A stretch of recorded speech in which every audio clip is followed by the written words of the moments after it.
हमारे जीयर स्वामी मठ वाले पूज्य महाराज जी से एक बार हमने पूछी कि महाराज जी ध्वजा क्यों है और ध्वजा में सूर्य चंद्र क्यों है। तो महाराज जी ने बहुत सुंदर उत्तर दिया कि सूर्य चंद्र भगवान के नेत्र हैं, तो ध्वजा में सूर्य चंद्र विराजमान होकर के ठाकुर जी पूरी तरफ अपनी दृष्टि घुमाते रहते हैं, देखते रहते हैं, कोई कष्ट में तो नहीं, कोई दुखी तो नहीं, कोई पीड़ित तो नहीं।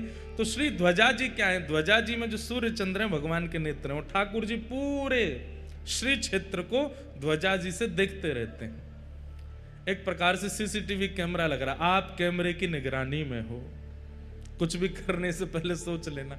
अच्छा, महाप्रभु जगन्नाथ जी की ध्वजा ऐसी है कि आप श्री क्षेत्र किसी कोने में चले जाओ, वो बात अलग है कि अब गली मोहल्ला में बिल्डिंग इतनी ऊंची है, लेकिन कहीं भी छत पर खड़े हो जाओ आपको ध्वजा जी दिख जाएंगे।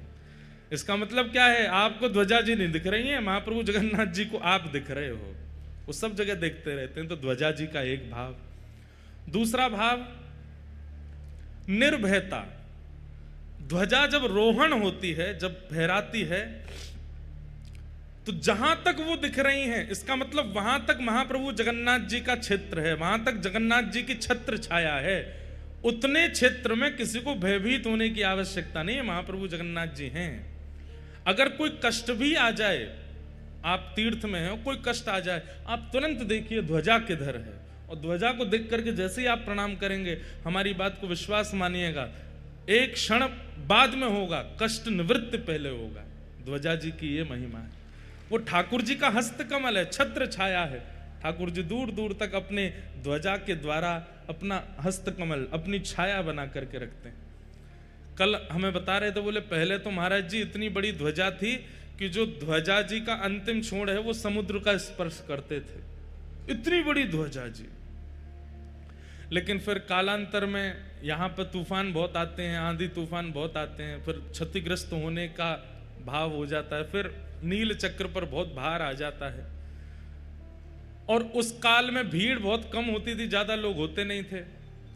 ऐसा कहते हैं कि राजा रानी ध्वजा जी स्पर्श करके समुद्र में गोते लगाते थे, इतनी ऊंची, इतनी लंबी ध्वजा। मैंने कहा बढ़िया है, ध्वजा छोटी हो गई। आज के लोग तो ध्वजा ही पकड़ के भीतर समुद्र में जाते आज तो भीड़ भी इतनी है, तो इसलिए अब फिर ध्वजा जी अब छोटी हैं, अब 14 हाथ की ध्वजा जी। लेकिन हमारे पूज्य जीएस स्वामी मठ वाले महाराज जी ने एक बड़ी विनोद की बात बताई, बड़े आनंद की बात। बोले लाला, सूर्य तो विराजमान है, लेकिन चंद्रमा क्यों विराजमान है? मैंने क्यों विराजमान है?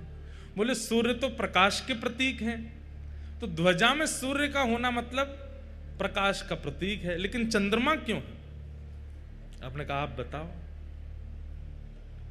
बोले चंद्रमा इसलिए है क्योंकि श्री चंद्रमा जी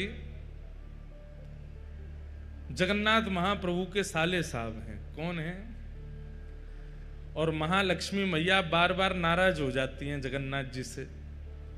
तो जब जब लक्ष्मी जी क्रोध करती हैं, किसी बात पर नाराज हो जाती हैं, सुनाती हुई जब आती हैं श्री मंदिर में, तो बलभद्र सुभद्रा जी तो कोने हो जाते हैं, बोले आप ही निपटो दोनों।